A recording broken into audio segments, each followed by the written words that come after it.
요즘 우리나라 정치계는 총선 때나 대선 때나 할 것 없이 딱 한 가지 화두에만 좌우되고 있는데 바로 복지입니다. 사실 어느 나라나 마찬가지로 우리나라 역시 더 나은 복지 사회를 추구해야 하는 것은 두말할 필요도 없습니다. 하지만 문제는 그 복지 앞에 무상이란 말을 붙이면서 발생합니다. 없을 무자에 갚을 상자이니까 이 두 글자를 복지 앞에다 더하면 문자 그대로 되갚을 필요가 없이 그냥 공짜로 주어지는 행복한 삶이 되는 것입니다. 세상에 아무 노력할 필요도 없고 나중에 갚을 의무도 없이 그냥 복을 나눠준다고 하니까 얼마나 좋습니까? 그래서 선거철만 되면 이제는 여당이고 야당이고 할 것 없이 무상급식, 무상교육, 무상의료 등등 온갖 무상복지 시리즈 1색의 플래카드들을 큰 사거리마다 내걸어 놓는 것입니다. 저는 요즘 그런 선거 공약들을 보면 무릎을 치면서 감탄합니다. 아이고, 이제는 누가 대통령이 되어도 우리나라는 잘 살게 되겠구나. 이렇게 쉽고도 간단하게 온 국민이 행복하게 살 수 있는 길이 있는데 이전에 정치가들은 얼마나 멍청했기에 이런 좋은 방법을 놔두고 무슨 경제성장이니 수출 정전이 하며 그동안 쓸데없이 국민들 고생만 시켰을까라고 말입니다. 어떻습니까? 여러분들 그렇게 생각이 되십니까? 물론 제가 감탄했다고 한 말은 반어법입니다. 정말이지 조금만 상식적으로 생각해 보아도 공짜로 주어지는 복이라는 것은 그 말 자체부터가 모순으로 가득 차 있지 않습니까? 조금만 눈을 돌려 살펴보아도 전 인민에게 모든 것을 다 공짜로 제공해 준다고 그야말로 세계 최고의 완벽한 무상복지를 자랑하는 북한이 지금 어떤 꼴로 살고 있는지, 자본주의 국가로 출발했다가도 사회주의적 복지국가의 환상에 빠졌던 유럽이나 남미의 국가들이 지금 어떤 악순환에 빠져 있는지 뻔히 보이지 않습니까? 곁에 있는 일본만 해도 현 집권당이 몇 년 전에 자기네 국민에게 그런 무상복지 공약을 했던 것을 이제 와서는 솔직하게 사과를 하고 있지 않습니까?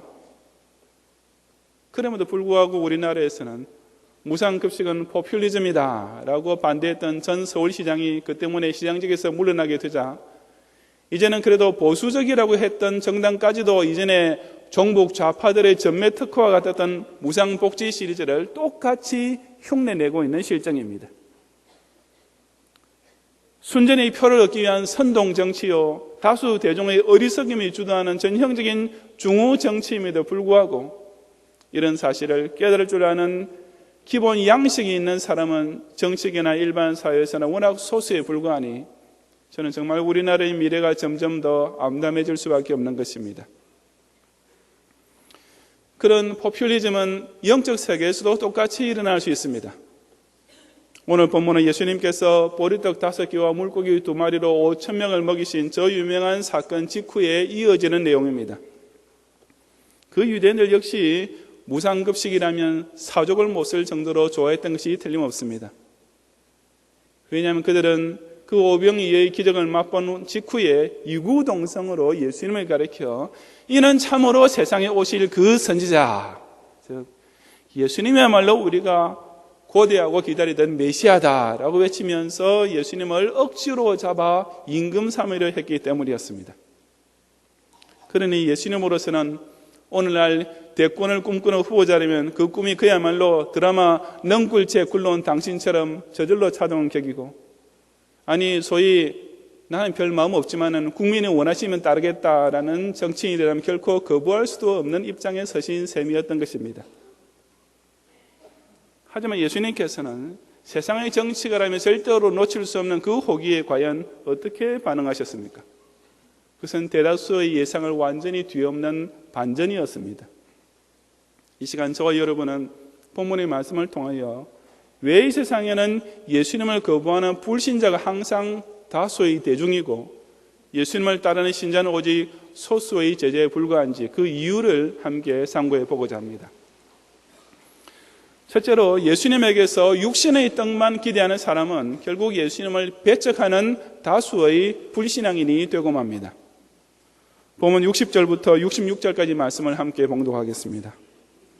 제자 중 여럿이 듣고 말하되 이 말씀은 어렵도다 누가 들을 수 있느냐 한데 예수께서 스스로 제자들이 이 말씀에 대하여 수군거리는 줄 아시고 가라사대 이 말이 너희에게 걸림이 되느냐?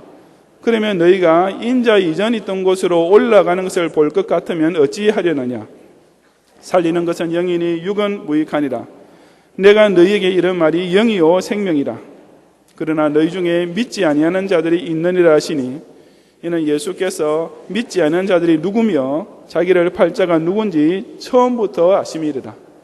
또 가라사대 이러함으로 전에 너희에게 말하기를 내 아버지께서 오게 하여 주지 아니하시면 누구든지 내게 올 수 없다 하였노라 하시니라. 이러므로 제자 중에 많이 물러가고 다시 그와 함께 다니지 아니하더라 했습니다. 디베레 언덕에서 오병이어의 기적을 맛본 군중들이 당신을 억지로 왕으로 옹위하려는 것을 아신 예수님께서는 즉시 그 자리를 피하신 후에 그날 밤에 제자들과 함께 갈릴리 바다를 건너 가버나움으로 오셨습니다. 하지만 무리는 거기까지 기어이 예수님을 찾아왔던 것이었습니다.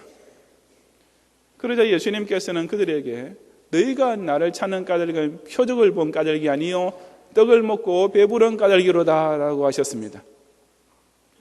즉 그 디베레의 대중은 오병이의 기적을 통하여 당신이 곧 하나님의 아들이시라는 표적, 즉 증거를 보았기 때문이 아니라 순전히 공짜 떡만 더 얻어먹으려고 당신을 찾아온 것이라고 주님께서 정확하게 지적하셨던 것입니다.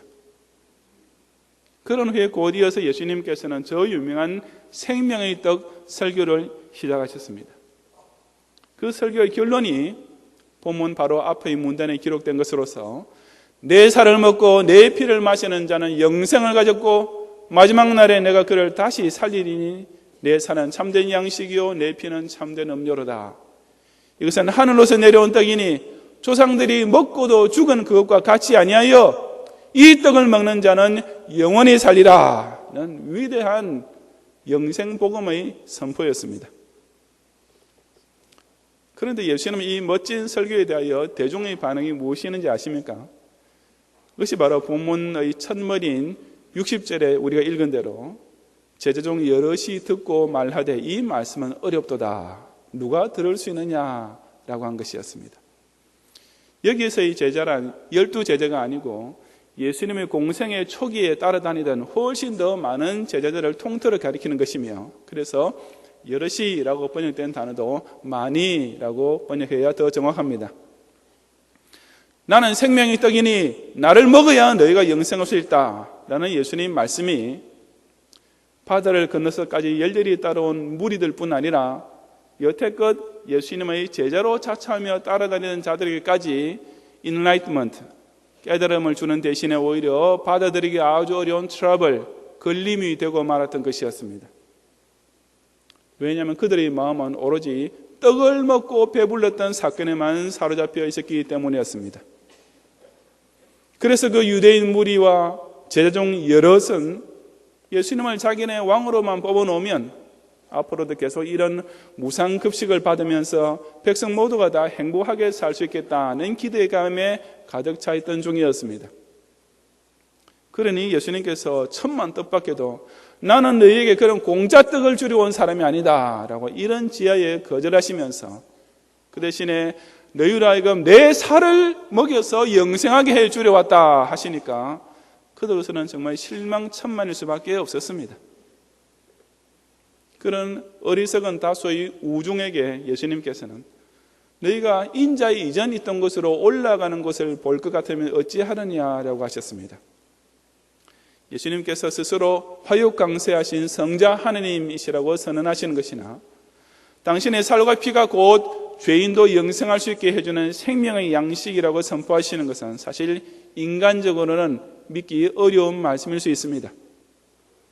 하지만 예수님의 부활과 인자했던 곳으로 올라가시는 승천은 그 모든 말씀이 진실임을 확증해 주기에 그야말로 충분하고도 남음이 있을 것이라는 뜻의 말씀입니다. 실제로 끝까지 예수님 곁에 남았던 제자들 역시 나중에 예수님의 부활과 승천을 목격한 이후에 비로소 그 주님의 복음을 증거하는 사도가 될 수 있지 않았습니까? 살리는 것은 영이니라는 말씀은 영생 구원은 성령을 통해 주어지는 최고의 선물이라는 의미입니다. 반면에 육, 저 공짜 떡을 아무리 먹어도 죽을 수밖에 없는 육신의 욕구에만 집착하는 것은 결국 무익할 뿐입니다. 그러니 오직 예수님께서 일러주신 말씀을 성령의 감화 감동을 통해 믿는 자만이 그 놀라운 진짜 생명, 곧 영생을 얻을 수 있는 것입니다. 그런 후에 예수님께서는 너희 중에 믿지 아니하는 자들이 있느니라고 선언하셨습니다.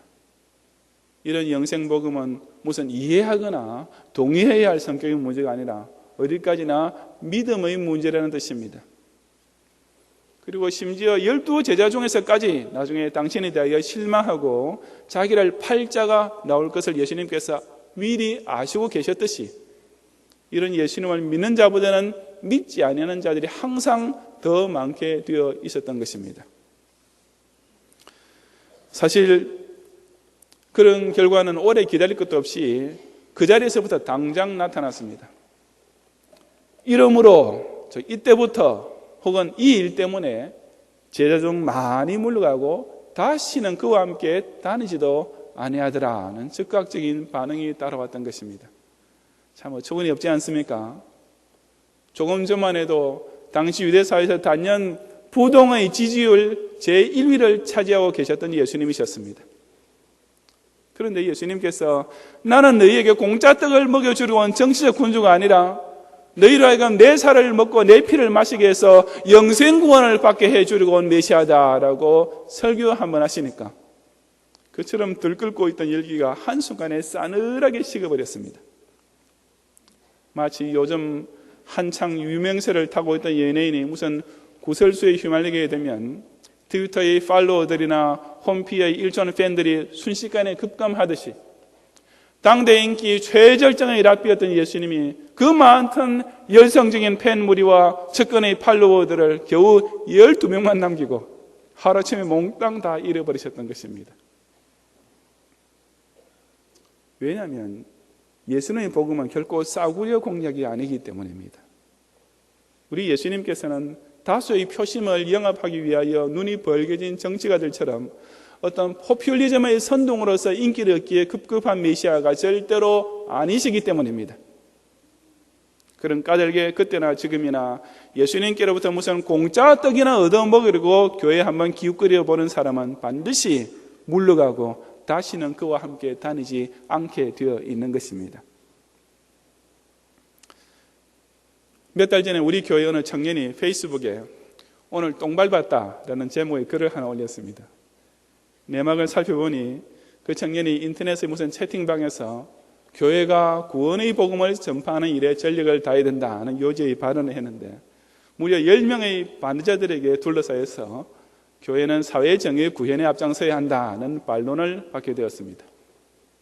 아마 그 청년으로서는 최선을 다해 토론의 공방을 펼쳤겠지만 워낙 중과 부족이었는지라 결국 밀려날 수밖에 없었고 그래서 분을 사귀지 못해서 씩씩거리면서 그런 글을 페이스북에 올렸던 것입니다. 저도 그 청년의 글을 읽으면서 똑같이 통분의 심정을 느끼게 되었지만 아마 그 청년이 그 토론을 계속했더라면 1대10 정도가 아니라 1대100까지 사방으로 우겨쌈을 당했을지도 모릅니다. 이처럼 오늘날 역시 죄인 구원과 천당 영생의 복음이란 현대의 지성인들이 이해하고 받아들이기 어려운 것이라고 말하는 사람들이 절대 다수이기 때문입니다. 비단 불신자 무리뿐 아니라 예수님의 제자로 자처하는 자들 가운데서도 그런 사람들이 수두룩합니다.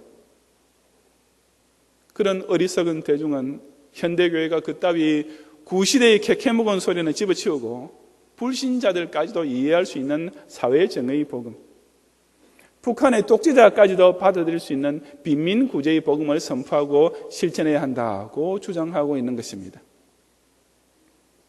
하지만 나는 하늘로서 내려온 생명의 떡이다 라는 예수님 말씀이 그처럼 듣기 어렵고 수긍되지 않는 사람은 아무리 기독교인이라는 이름은 가지고 있다 해도 사실상 불신앙이나 진비 없다는 사실을 알아야 됩니다.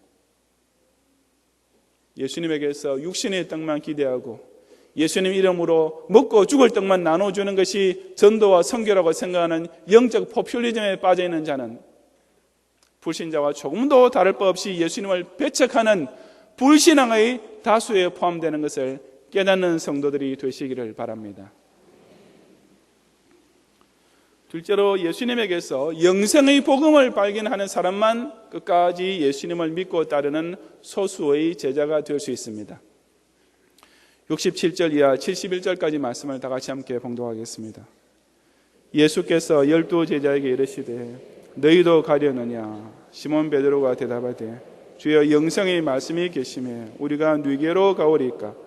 우리가 주는 하나님의 거룩하신 자신 줄 믿고 알았삼나이다. 예수께서 대답하시되 내가 너희 12를 택하지 아니하였느냐? 그러나 너희 중에 한 사람은 마귀니라 하시니 이 말씀은 가룟 시몬의 아들 유다를 가리키심이라. 저는 12 중의 하나로 예수를 팔 자르라고 했습니다.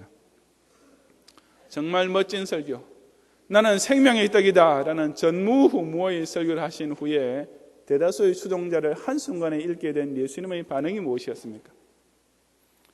그런 실망스러운 때 주님께서 당신의 곁을 떠나지 않고 여전히 남아있는 12 제자에게 하신다는 말씀이 너희도 가려느냐 였습니다.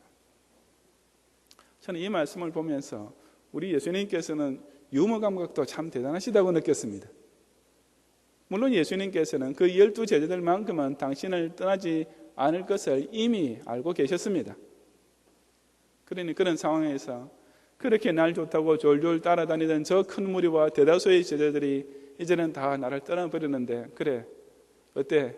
너희들도 갈래? 라고 하신 것은 어디까지나 반어법적인 유머가 아니었겠습니까? 예수님께서 너무나도 어이가 없어서 하신 그 말씀에 대하여 베드로가 역시 수제자답게 멋진 대답을 해드렸습니다. 주여, 영생의 말씀이 여기 계시는데 우리가 누구한테 가겠습니까? 우리는 주님이 바로 하나님의 거룩하신 자이신 줄을 믿고 알았습니다 라고 한 것이었습니다. 이 말은 나는 생명의 떡이다 라고 하시는 예수님 말씀이 바로 죽을 수밖에 없었던 죄인에게 영생을 주는 복음이라는 사실을 깨닫고 그런 놀라운 영생 구원의 복음을 선포하시는 예수님은 곧 하나님의 거룩하신 독생자이심을 믿는다 하는 실로 멋지고도 완벽한 신앙 고백이었습니다.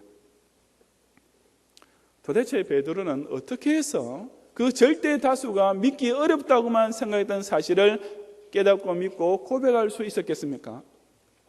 그래서 앞서 65절에서 예수님께서 하신 말씀, 내 아버지께서 오게 하여 주지 아니하시면 누구든지 내게 올 수 없다라는 말씀을 통해서 알 수 있습니다.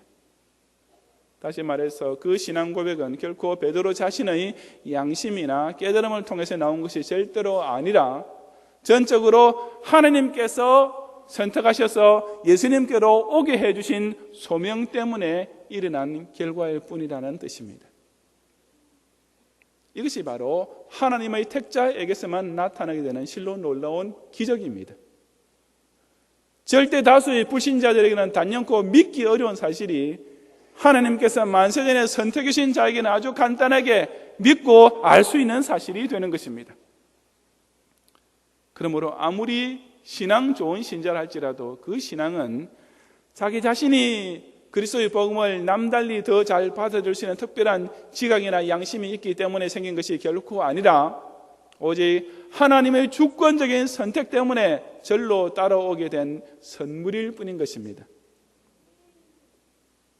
하지만 그런 택하심을 입은 신자는 소수에 불과합니다. 그 많던 무리와 제자들 중에 겨우 남은 12이었는데 그 중에 하나마저 마귀였으니 말 다 한 것 아닙니까? 예수님과 동시대를 살았던 무리와 예수님을 직접 따라다니까 했던 제자들 중에서도 겨우 11명만 영생의 복음을 깨닫고 성경의 예수님을 믿었으니 그 이후 2000년이나 지난 오늘날의 현대사회에서는 더욱 어떻겠습니까? 제가 미국에 있을 때 어떤 코미디언이 비행기 탑승 후 이륙 직전에 승무원들이 일러주는 비상 착륙 시의 요령을 두고 이렇게 우스갯소리를 하는 것을 들은 적이 있었습니다. 아시다시피 그 요령 가운데 비행기가 불시착을 하게 되면 뒤로 젖혀놓았던 좌석 등받이를 정위치로 돌려놓으세요 라는 것이 있습니다. 그 코미디언은 아니 지금 1만 미터 상공에서 비행기가 추락하는 판인데 좌석을 10도 뒤로 젖혀놓으면 사망이고 10도 앞으로 돌려놓으면 생존이라니 이게 무슨 말입니까? 하면서 청중들을 웃겼던 것입니다.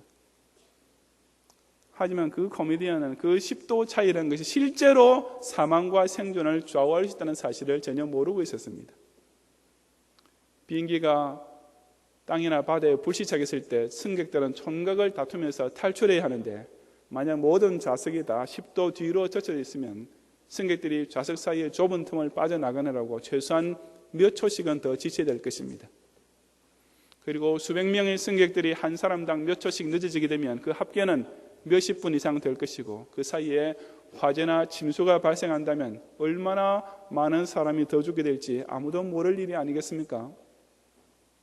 그러므로 불시착 시에 좌석의 등받이를 정위치로 돌려놓으라는 승무원의 말은 그야말로 목숨이 왔다 갔다 하는 중대한 지시입니다.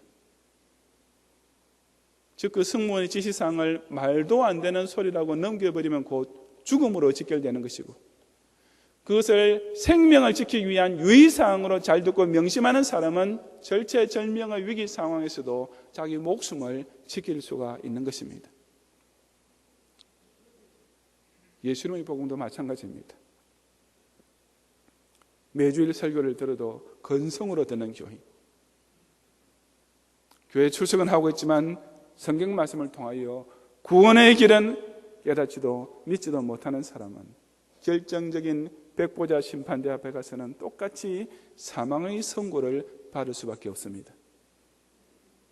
오직 영생의 말씀이 여기 계시면 우리가 어디로 가오리까? 라고 고백하면서 그 구원의 구명대로 확실히 작용하고, 그 구원주께서 선포하시는 복음의 말씀을 한마디도 빠짐없이 듣고 믿고 지키는 자만이 온 세상을 불로 멸하시는 무서운 심판 가운데서도 그 주님께서 약속해 주신 새 예루살렘으로 영광스럽게 입성할 수 있는 것입니다.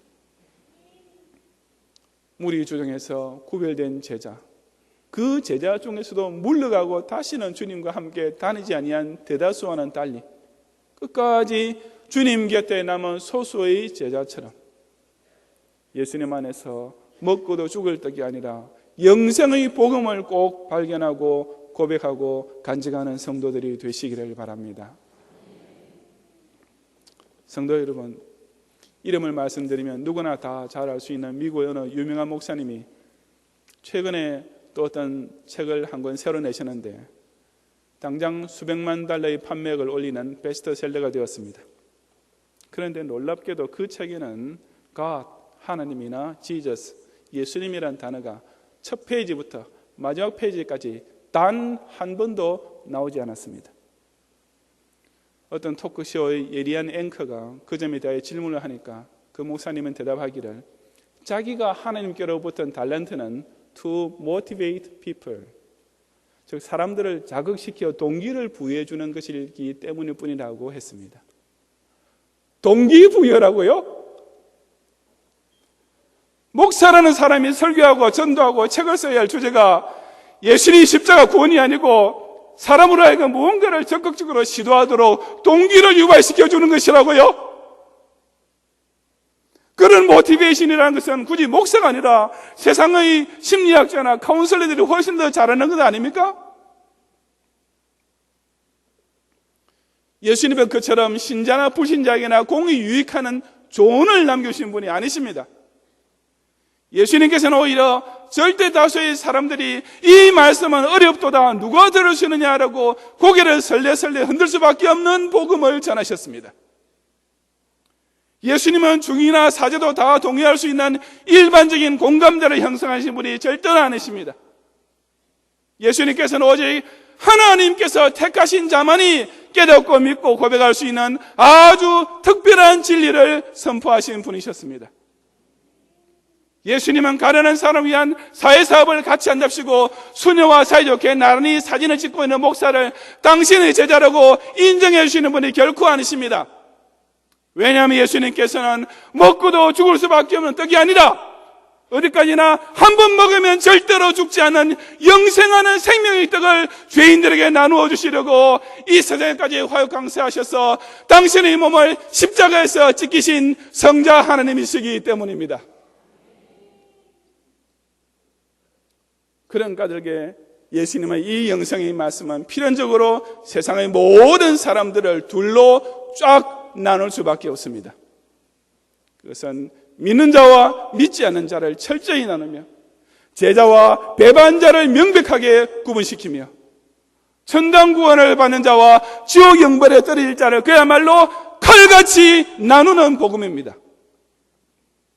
왜냐하면 예수님께서는 대중이 바라고 기다리는 포퓰리즘의 복음으로서 다수의 인기를 얻으려는 것이 아니라 오로지 성부 하나님께서 성자 예수님께로 오게 하신 소수의 택자들만을 당신의 영성의 복음을 통하여 불러 모으시기 위하여 이 세상에 오신 메시아이시기 때문입니다. 그러므로 예수님의 복음은 이 인간 사회를 유토피아로 바꾸어주고 빈부의 격차를 없애주는 것이 결코 아니라 오로지 원래 지옥에 떨어질 수밖에 없던 죄인을 천당으로 인도해주는 진짜 기쁜 소식인 것입니다.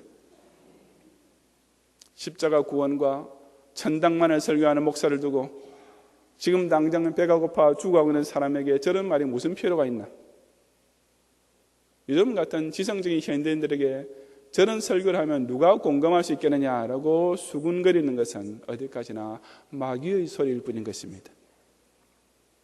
실로 다수의 대중을 기쁘게 하려는 사꾼들이 온갖 싸구려 복음을 점점 더 양산해내고 있는 이 말세에 오직 우리 예수님의 이 진짜 은혜, 참된 복지, 영원한 축복의 복음만을 믿고 영접하면서 이 영성의 말씀에서 단 한시도, 단 한순간도 떠나지 아니하는 적은 무리의 참된 제자들이 되시기를 주님 이름으로 축원합니다.